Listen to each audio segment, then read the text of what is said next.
Ayun, sorry about that. Thank you for the reminder, Luis. Ayan, sige. So understanding the brain. What are the key brain regions involved in productivity? One is prefrontal cortex. It's all about decision making and focus. Second one is amygdala, or what we call emotion regulation. And third one is hippocampus, or more on memory and learning.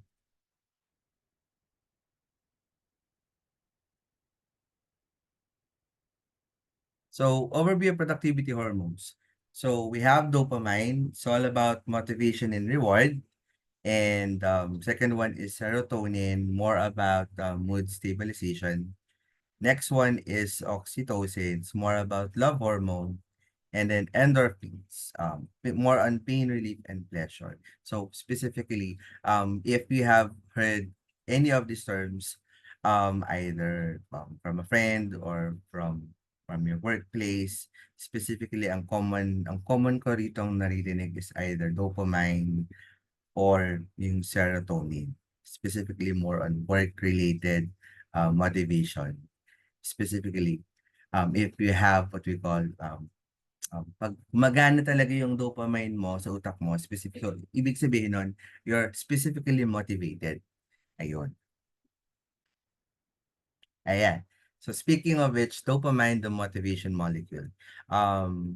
Setting clear and achievable goals and making a small list of tasks and complete them. So celebrating small wins, using positive reinforcement, listening to music, and trying something new. So, we need to have a clear and achievable goals and make a small list of tasks, and we need to make sure that we complete them. So, specifically, hindi naman natin kailangan na um, napakarami ng goals natin, pero by the end of the day, hindi naman natin nagagawang i-achieve them or hindi natin ma-meet kahit papano or half of it for that specific time frame. So I would rather say that it's better to have a small list of achievable goals, and then you have to list the list of tasks that you have, and then make sure that you're going to complete them. Another one is it's also good that you celebrate small wins. So meaning ano ba yung nagawa mo for this week? So na what you can say that you can be proud of. Let's say that you are a working student. So for example, and you were able to complete a project for your class, let's say for the whole week in a small um hours of your time. So it's already a small win. As well as let's say na for example, you were able to research for a specific project for that, let's say for the whole month yung project, and then you were able to complete at least part of it or per chapter of it for that particular week. Well, it's also a small win. So anything can be a small win as long as it will give you the right motivation as well. And yun nga, listening to music. So it will give you a positive vibe, kumbaga, if you're going to listen to music. And another thing is that you would like to try something new. Let's say you would want to learn how to say, for example, for me, just to give a brief background of it, is that I learned how to cook during pandemic. So I never knew how to cook um prior pandemic. So I was able to achieve that goal from my end by researching. Yun. Yun lang. Yun. Next one is serotonin, the mood stabilizer. Walking under the sunlight and outdoor activities. That's one. Meditating and practicing gratitude and mindfulness, and eating a balanced diet. So, meaning walking under the sunlight. So lahat naman tayo gustong lumabas, and then if you have outdoor activities that you would want to, let's say you are a sporty person, you could do that if you can play basketball, volleyball, or other sports activities. That's the one thing that it will also stabilize your mood. um, for you. And another thing is that learn how to meditate. So at least once a week. Well, for me, I sometimes meditate for at least usually every other day. Just to make sure that getting the positive vibe, and it will give me at least confidence in my work and also as a person. And this one, the word gratitude and mindfulness. So for me, um, as a freelancer as well, I'm very grateful na to all the things that I have been given, not just with clients, not just with the work that I have. I mean, um, working from home is already a gratitude, or is already, I am very grateful already that I'm already working from home. Kaysa naman sa magko-commute ako, and then araw-araw ako magko-commute and everything, pagod and everything. So we just need to have at least be grateful for everything, like for this one.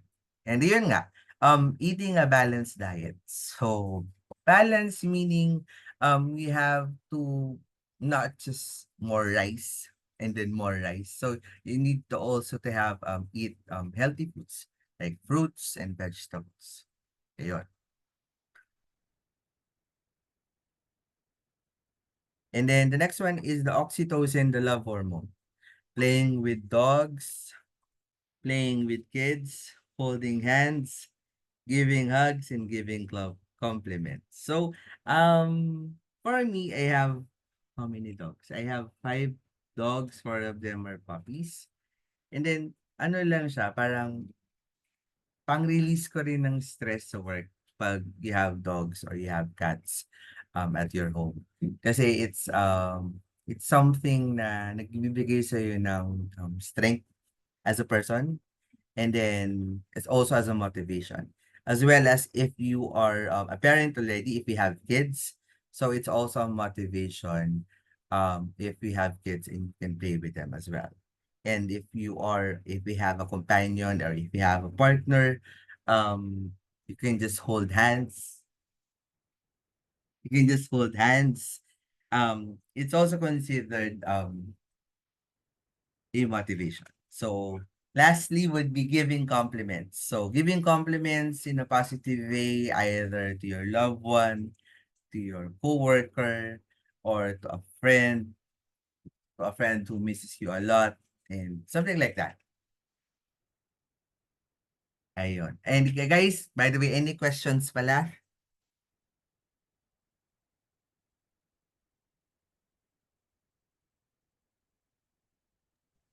Sir. Okay. All right. Next one is endorphins, the natural painkillers. So ano ba yung natural painkillers mo? Um, like this one, doing yoga and meditation, creating music or art, exercising regularly, and laughing often. So, hindi lang ito yung natural painkillers as a person. So, if, let's say, for example, your painkiller is, let's say you have a dog, so it's already a natural painkiller for you. Since you are playing with your dogs or with your cats, and it's also releasing your stress already as a person because of work and other personal problems that you have. Let's say for this one, creating music and or art. So if you're a fan of music, or if you can draw or do graphics on your own, that's also a painkiller. Well, for me, aside from my dogs, siguro masasabi ko, I watch anime. That's one thing. Lalo na pag sobrang stress. At least an hour, or I mean 1 to 2 or 3 series. Yan. Pampa-relieve ko talaga siya. And here is exercising regularly. Minsan kailangan talaga mag-exercise. And it also helps you a lot. And then last one would be being happy or laughing often. Sabi nga nila, 'pag lagi kang nakangiti, hindi ka nakasimangot, usually nagiging alive ka as a person, and then your face looks younger. Yan, so yun ang sabi nila. Yun.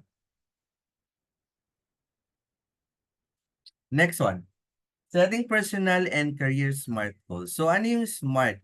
SMART goals, meaning specific, measurable, achievable, relevant, and time-bound.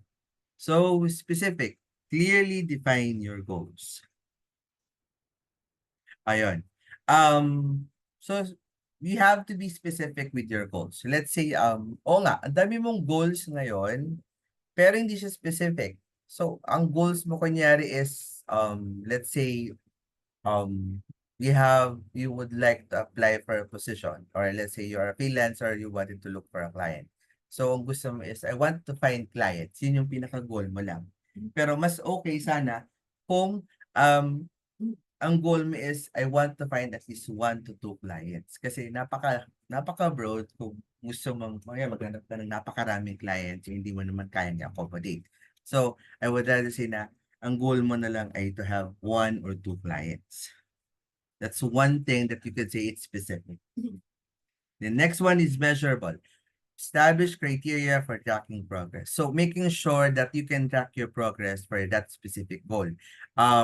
Let's say you should have a time frame for that one. Let's say, gusto mong maghanap ng client or work within the span of 3 months. And then, making sure na ano na ba yung na-applyan mo, sino na ba yung na-contact mo, at nagawa ko na ba to. So, within first month, ano yung gagawin ko for that first month? Ayusin ko muna ba yung resume ko? I-optimize ko ba yung profile ko via FB, LinkedIn, onlinejobs.ph, or Upwork? And then, next, what should I do next? Aside from that one, do I need to build my portfolio, kumbaga, or do I need to have an additional skill? So parang ganon. So next goal would be achievable. So meaning, yung goal ba yun ay achievable? So dapat talaga realistic siya. Baka naman yung goal natin yeah, I want to have more clients in the future. So, ilan yung clients? Kasi you cannot say that you can find at least more than 5 or 10 clients. Um, not just with your experience, but if you're a newbie, I would say, it's better to have, I would like to find at least 1 client, let's say for a specific period of time, let's say 3 to 6 months. Kasi mahirap talaga maghanap ng client or work, lalo na, this particular for nowadays, since napakarami na naghahanap ng work, and also there are several freelancers there na naghahanap ng. The next one would be relevant. Align goals with your values and long-term objectives. So, yung goals mo ba is nag-a-align sa values mo or yung mga long-term objectives mo? So, dapat ganon. And lastly would be time bound. Set deadline. Sabi ko nga kanina, dapat may time frame. So, dapat talaga, if you wanted to find a client, make sure that everything, hindi naman sinasabi natin napaka-perfect. So, dapat talaga realistic na may time frame na alam mo yung first month, ito yung gagawin mo. And then may second month, ito na yung gagawin mo. And then on the third month, ito yung sunod mong gagawin. Kasi if you cannot do a deadline for yourself, so you can consider that as a goal. Ayun. Any questions po?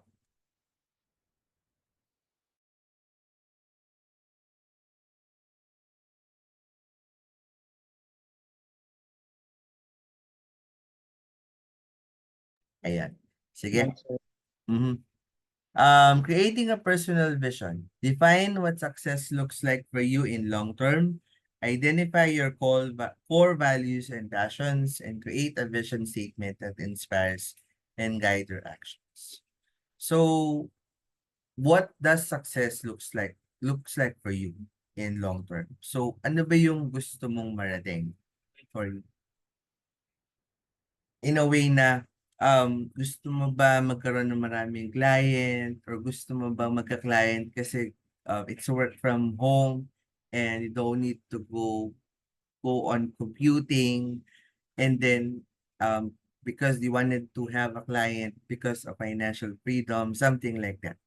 And then making sure that you do know your core values and passion. So meaning, ano ba yung mga strength mo as a person?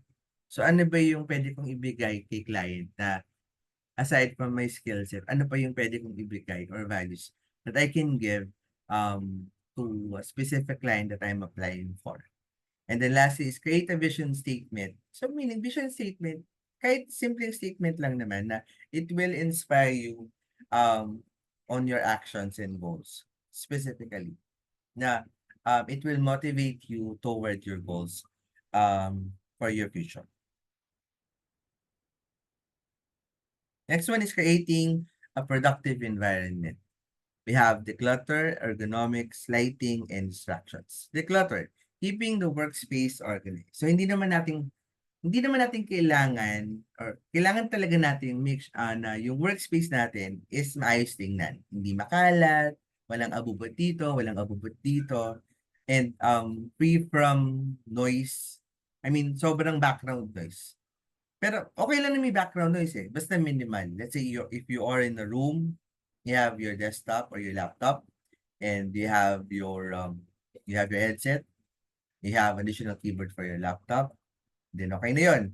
And then you have proper lighting, and then wala namang istorbo dyan. As long as maganda yung workspace mo, maganda yung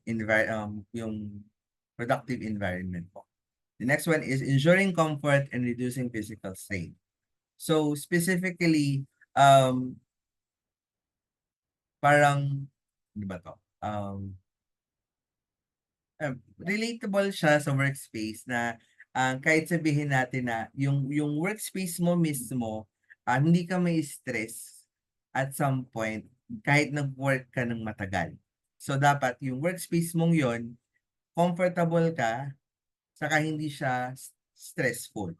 The next one is lighting. Sabi ko nga kanina, hindi naman kailangan expensive yung lighting as long as maayos yung lighting ng room.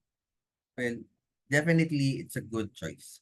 And then distraction. So you should minimize interruptions and or noise. So nandiyan yung iba, ginagamit nila, let's say if you're taking calls at home, or if you're doing outbound calls, or if you have a meeting with a client, or if you have an interview with the job that you're applying for, we have certain applications that you can minimize noise on the background.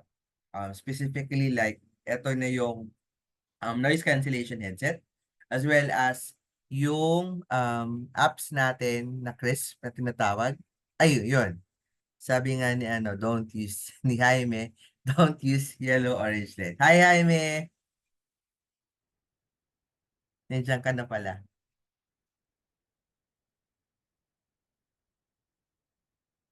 Ayun. Yan. Next one is techniques for enhancing productivity. So we have time management, the Pomodoro technique, and time blocking. Focus techniques, the Eisenhower matrix, the deep work versus shallow work, and then lastly would be mindfulness and meditation. Benefits for concentration and stress reduction, simple mindfulness exercises.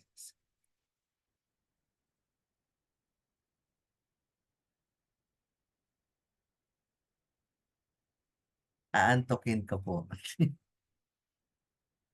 Ayun. So, ano ba yung mga technique for enhancing productivity? So, we have time management. We have the Pomodoro technique. So, meaning, this would be long break for 30 minutes. So, it's like a 25-minute work and then a 5-minute break. Depends on you because there are others who have a 15-minute work and then may 5-minute break, 15-5, 15-5, or pwede ring 25-minute work and then 5-minute break. Just to make sure na nag-rest yung utak mo at the same time.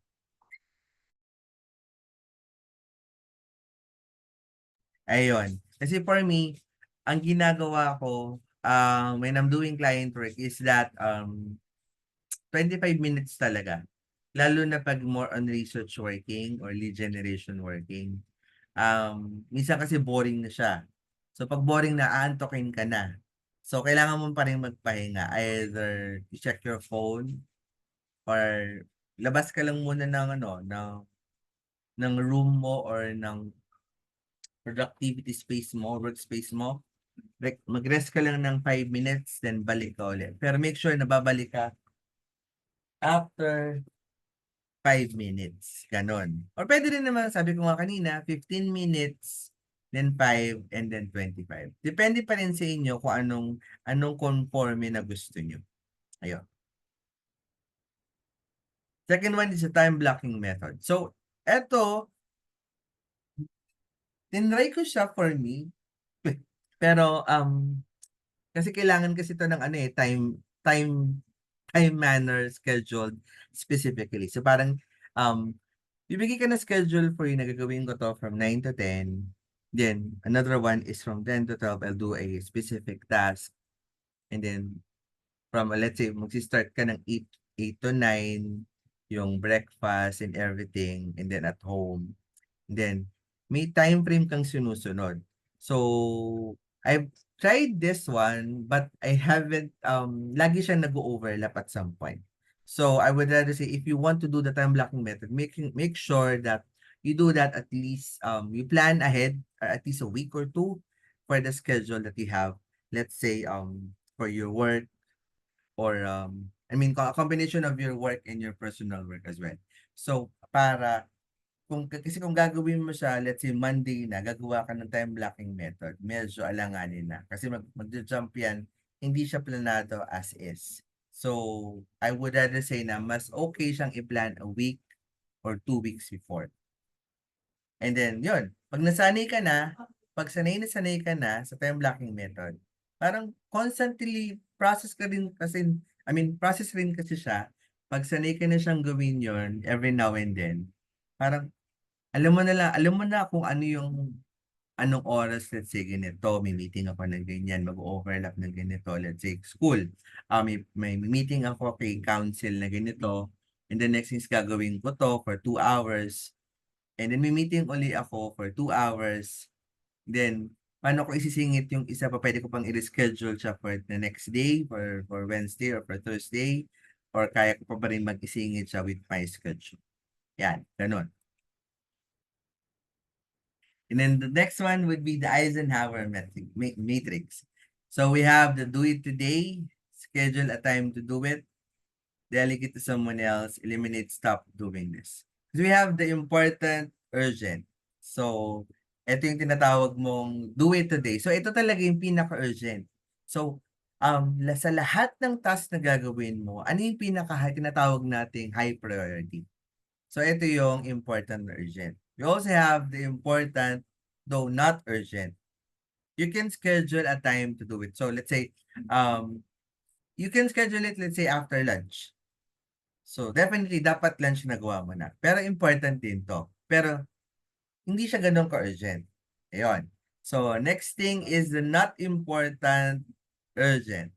So kung hindi naman siya napaka-importante, and then you can delegate it to someone else, let's say to a team member or to your fellow advisor, you can just delegate it to someone else either than ikaw ang gagawa, and then hindi mo na nagawa yung pinaka-important urgent just because of this not important urgent task na gagawin. And then lastly is the not important, not urgent. So kung meron times sa ganito na hindi naman importante, na hindi naman din urgent, hindi mo na kailangang gawin. Kasi it will just consume your time and effort. So bakit mo nga ba gagawin? Hindi naman importante. So technically, dapat ma-eliminate 'to at some point, and ang focus ka lang dito is either yung nasa taas, yung important urgent and important not urgent, ayun. Yeah. So we have the deep versus shallow work. So deep work. These efforts create new value, improve your skill, and hard to replicate. And then we have the shallow work. These efforts tend to not create a new value in the world and are easy to replicate. So for the deep work itself, so parang ito yung creativity mo. Parang you are improving your skill, you are creating something that you can give of value. And ito yung tipo na mahirap siyang i-replicate. Other than the shallow work, which is, ito na yung parang ito na yung monotonous task mong ginagawa. So, paulit-ulit, paulit-ulit. So, parang alam mo na kung paano gawin. Parang, ito na yung hindi siya nagke-create ng new value kasi alam mo na eh. Alam mo na yung gagawin, yung pinaka-task na gagawin. So, parang naka-instill sa utak mo kung ano yon. And then, kahit nakapikit ka, kaya mong gawin yun. Compare dun sa deep work na parang you are doing something more of value and you are improving your skill.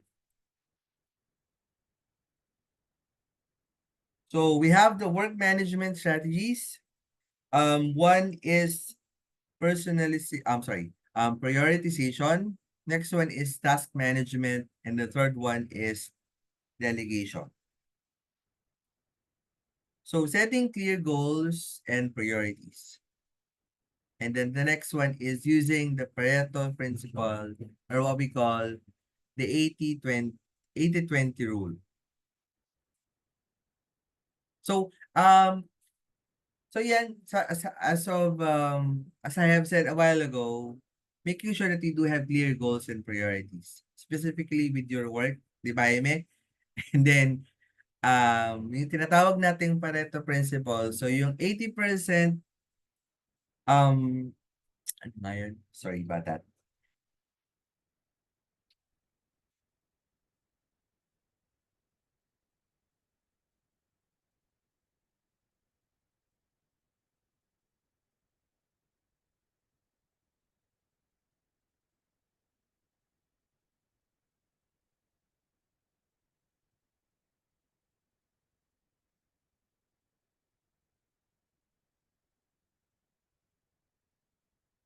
Ayun nga.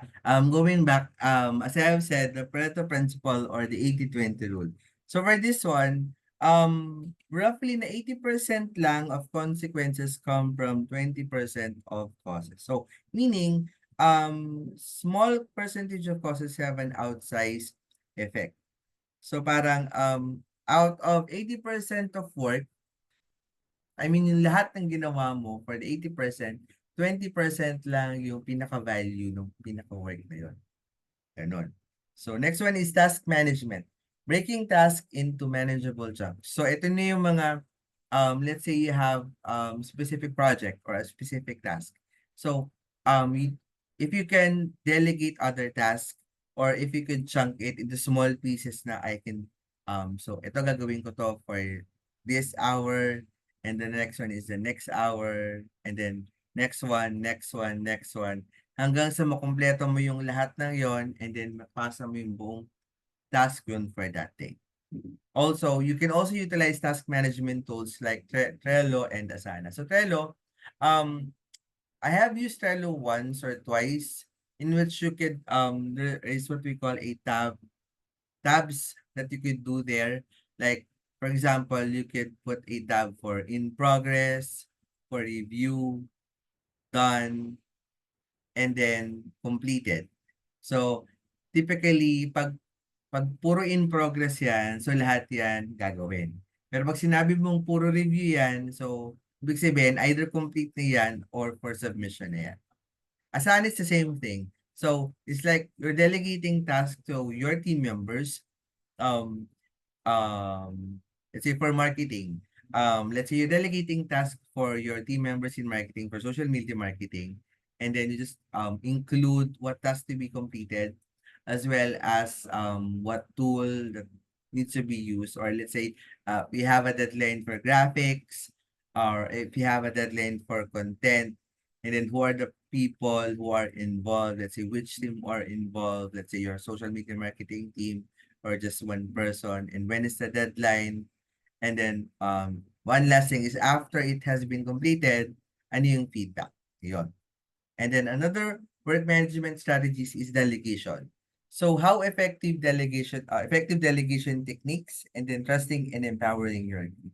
So um making sure na dapat pag nag-delegate ka, you know, that the person that you're delegating knows how to do that work. Or specifically, if you have trained the person already na, oh, can you do this? Or you have a simple, let's say, an SOP, what we call an SOP, a standard operating procedure, or a workflow process that you can give to the person you're delegating with, na ito yung ipa-follow mo, na if you have any questions or clarifications, you can just check on the SOP.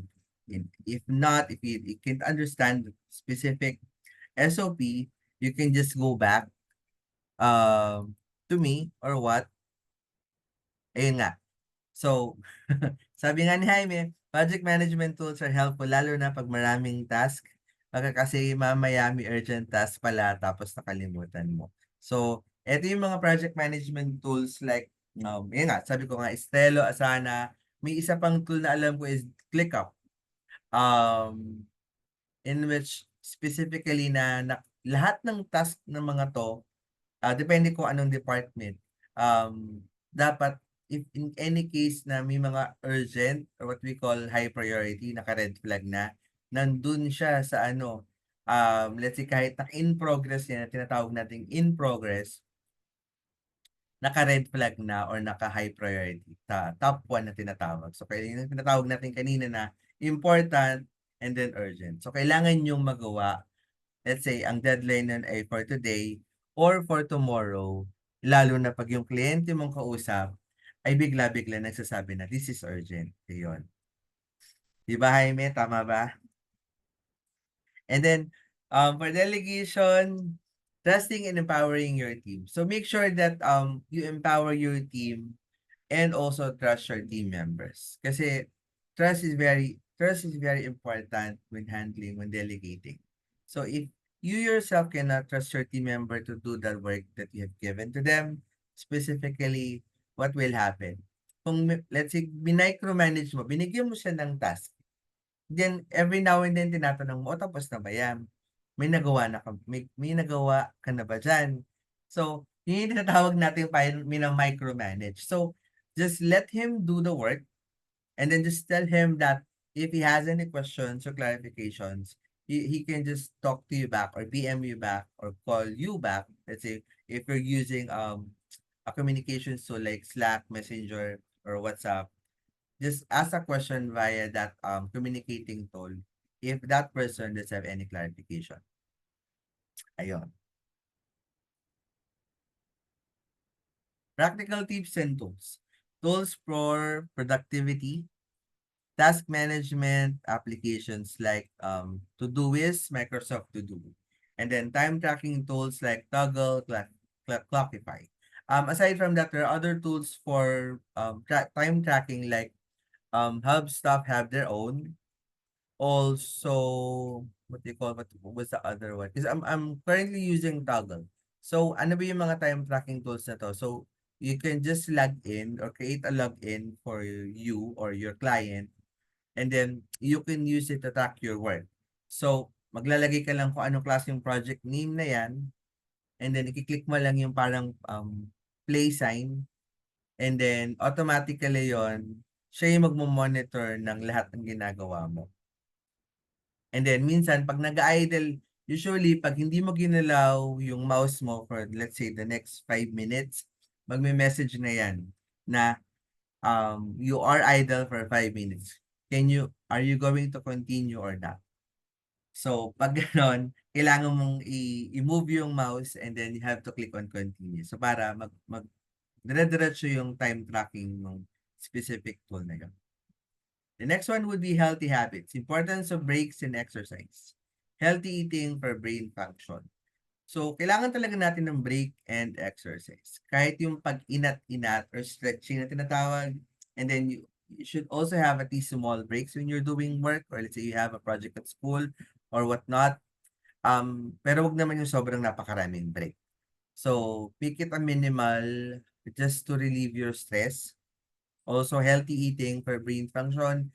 So, dapat talaga healthy eating. Pero for me, minsan, no overeat kasi nga overstress. Pero at least at some point, kailangan pa rin natin kumain ng healthy foods. Next one would be environment optimization, creating a productive workspace. So, kanina nga, napag-discuss natin about make sure that your workspace is conducive, meaning kailangan presentable, malinis and everything. So, At saka walang distraction, meaning yung noise background sa labas, maraming manok na tumitilaok diyan sa kapitbahay, may sumisigaw diyan sa likod ng balot or what not, or may nagsisigaw ang kapitbahay, 'yan. So kailangan talaga natin if you can work at a minimal noise background or if we have at least a noise cancellation headset or the room is quite closed at some point, yun, effective yun if you have meetings, if you're attending a webinar, or if you're just learning on your own or learning a skill online, mas maganda pa rin if the background itself is napakatahimik. Yan. Implementing strategies. Step one is assess. So evaluate your current productivity levels and identify areas for improvement.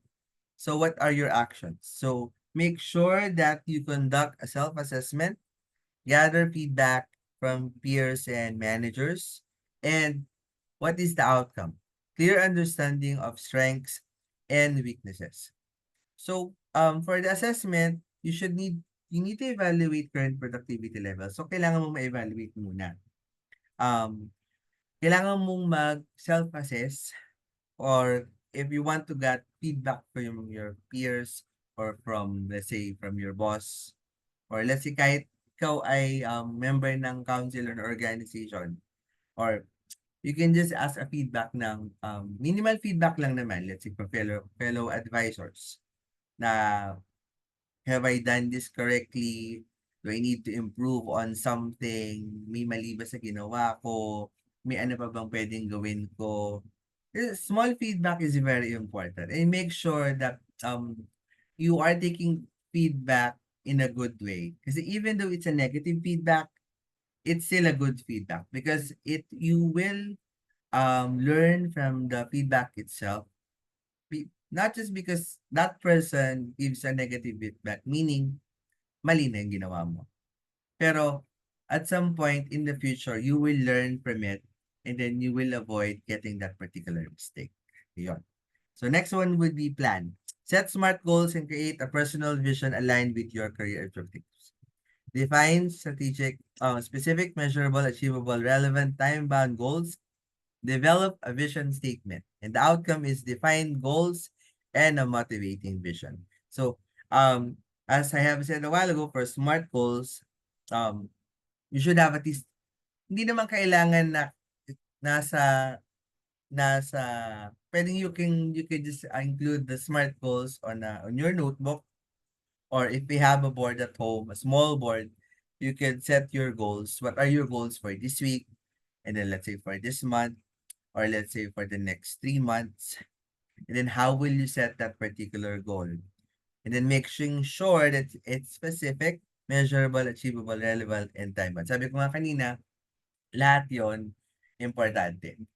And then, not just with your work goals, but also your personal goals. Aside from that, is that if we have what we call, because coming right from my experience, I have a personal goal, I have a work goal, and I have a me time goal. Meaning, I have my own goal for me as a person, not just with the work itself, the skills itself, and then also for my family as well. So parang ilan yun? 3 ba o 4? Yun. And then, making sure na, kasi mas maganda kasi na nasa board, nakikita mo yung goals mo. Ano yung hindi mo pa nagagawa? Ano ba yung urgent na goal diyan na kailangan mong i-monitor talaga. Kung hindi ba masyadong urgent 'yan, or let's say, naghahanap ka na nga, let's say naghahanap ka ng kliyente. For dapat talaga for 6 months makahanap ka, and then ano ba yung mga gagawin mo? First thing is yun, as I've said a while ago, profile optimization, networking, applying for a job or applying for online job platform, and then getting interviews, and then apply learning skills as well. That's part of it too. Ayun, outreach. meaning outreach is connecting to people, not just with your peers or your connections.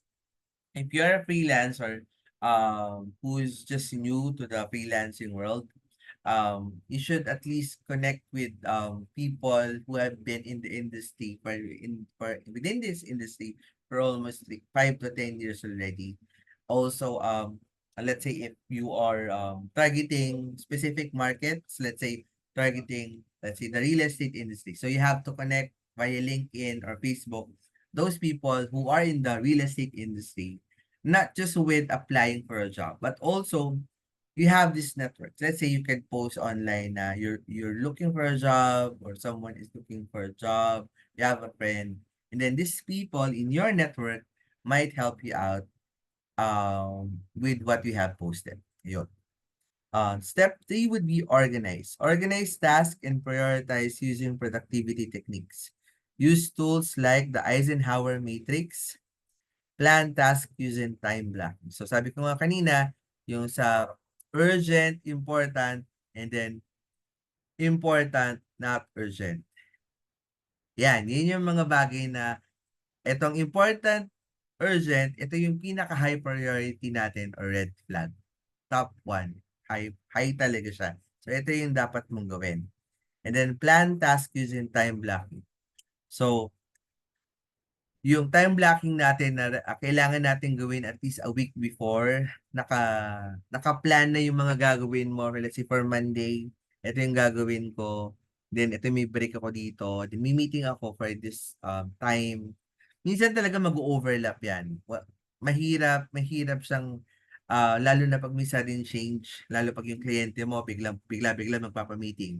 Patay. So, nabago na naman yung schedule mo. I-adjust mo uli yung schedule mong yon for that day kasi nagpa-meeting bigla. And then, magbabago yan. Either i-adjust mo yun lahat. So, ang kailangan doon is not just with the time blocking per se, but also, you need to make sure that you are adaptable to changes within that particular day. So, ang outcome is efficient task management and prioritization. Step 4 is implement. Put the planned strategies into action. So, start following the productivity techniques. Use AI tools for task management. So, marami namang AI tools dyan na pwedeng gamitin for task management that you could use online. And the outcome would be enhanced productivity and better task execution. So, let's say, common na rin kasi natin is yung paulit-ulit na task. So, kung paulit-ulit naman yan, let's say na hindi mo naman kailangan, kaya kahit nakapikit, kaya mo nang gawin. So, paulit-ulit lang, paulit-ulit lang. So, pwede ka na mag-create ng SOP niyan. And then at the same time, if mas marami ka pang urgent for that day, pwede mo nang i-delegate din yan at some point to a team member of yours para magawa mo na yung other urgent task mo. Ayun. Then step 5 is monitor, regularly track your progress and evaluate outcomes. Use tracking tools to monitor progress, conduct regular reviews, and the outcome is insights into progress and areas needing adjustment. So dapat talaga na monitor mo yung progress mo and ni-evaluate mo ano yung mga nagawa mo na for that specific week. Let's say tracking tools. So you have the Clockify, the time tracking tool. Also, we have the productivity tool. Let's say you were able to complete that particular task, let's say for an hour or 2 or for 3 hours. So, na-monitor mo siya na, hindi, ito. For 3 hours, nagawa ko to. So, the next time na may ganitong task, kaya ko ba siyang gawin? I-lessen ko pa siya ng excuse me, less than 2 hours? Or kaya ko na ba siyang gawin ng less than for almost 1 hour? Parang ganon. And it will help you a lot in pag alam mo yung progress mo and then nakita mo na ay kaya ko palang i-adjust na lang yung oras na ganito. So ibig sabihin, eto yung mga panahon na ang dali-dali mo mag-adjust if in any case may sudden urgent. Di ba, Jaime? May mga urgent na client na ito gawin mo muna to. Gawin mo muna tong task aside sa ginagawa mong task. Kasi one time, just to give you a brief background, I was given a task for 1 week, for at least 2 weeks. This would be for lead generation as well. And then ginagawa ko siya at the same time, biglang papasok yung kliyente, magmi-meeting kami, o bigla-bigla, can we have a meeting? And then may pabibigay siyang bagong task na urgent. So ito, uunahin ko 'to for the next 1 hour. Kasi 'pag hindi ko 'to ginawa, aside from mabibembang or aside from na mapapagalitan ka na ng ano mo, ng director mo or supervisor, may chance ka pa na hindi ka bigyan ng other task kasi nga, hindi mo priority yung urgent na task. So making sure na gawin natin yung task na yon. Yan, tama nga naman. This happens usually 'pag multiple clients, specifically 'pag marami ka ng clients na ginagawa. Like for me, I'm doing how many? I'm doing 3 clients at the same time, which is medyo madugo, pero manageable naman. Kasi, as long as you know what your priorities for that specific day or week or for the month, and then hindi naman siya masyadong overlapping, magagawa mo siya. Ayun.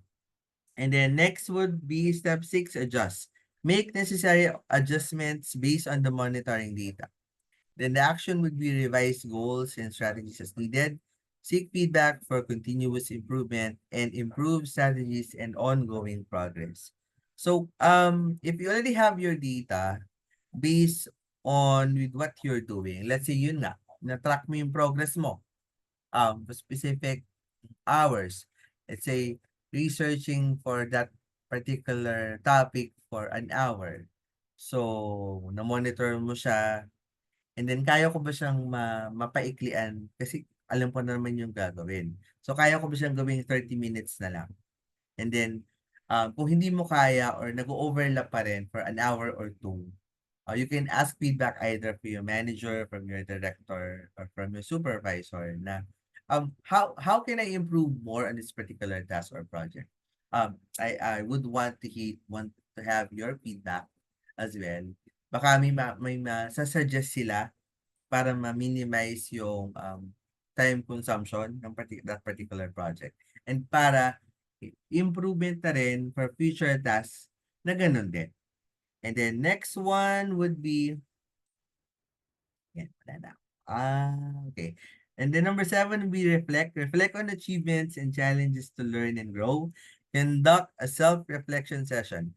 Document lessons learned, and the outcome would be continuous improvement and personal growth.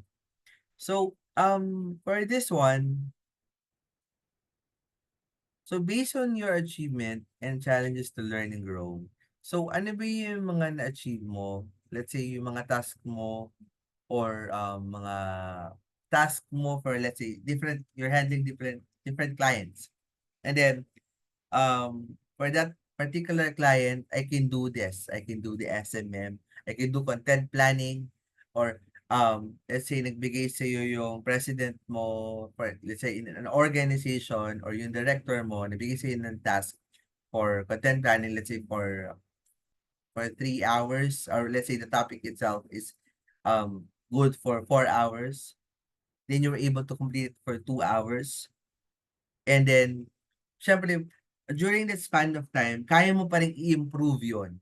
Na kaya mong i-twitch ng at least 1.5 hour na lang.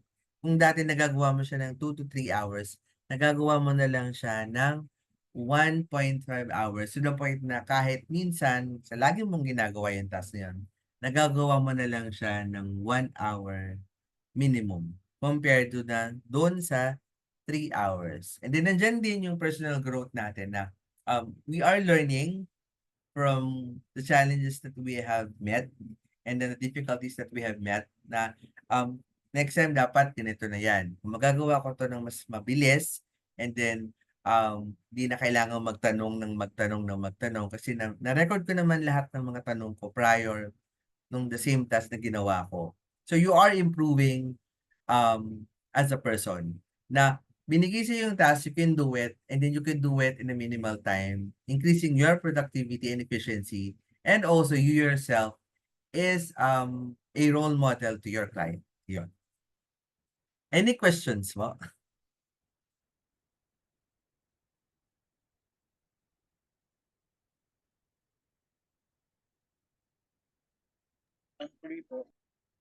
And so far. Okay. Actually, let me just check. Mhm. Believe this is the last slide that I have here. Any questions, clarifications? Ay, meron dyan ka? Yes po. Ayan.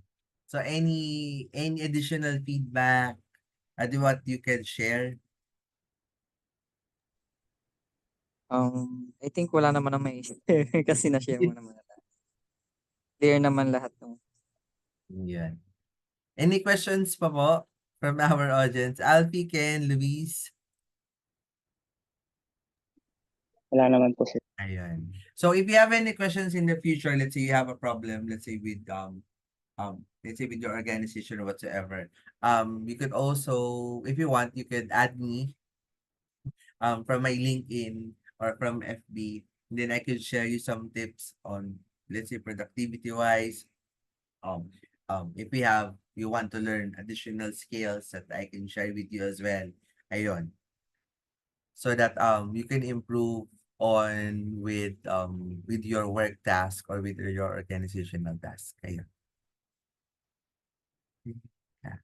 And then, ay- po. ayun guys. So, yun na nga. So, um, di ba mabilis ako magsalita kanina? Clear naman? hindi Clear naman naman po. Yes, Jaime? clear naman, sakto lang yung bilis. Okay, yun. Hindi Ayun lang nagkakapag. guys. So, if you have any, again, so if you have any questions, you could just PM me pag ganon, or if you want to learn more, anything that I could help out, yeah, if I'm available, I could easily help you out as well. Ganon.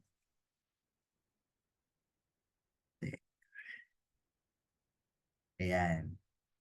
At pasensya na kasi hindi ako naka-on cam as of this moment. Ayun. All right. So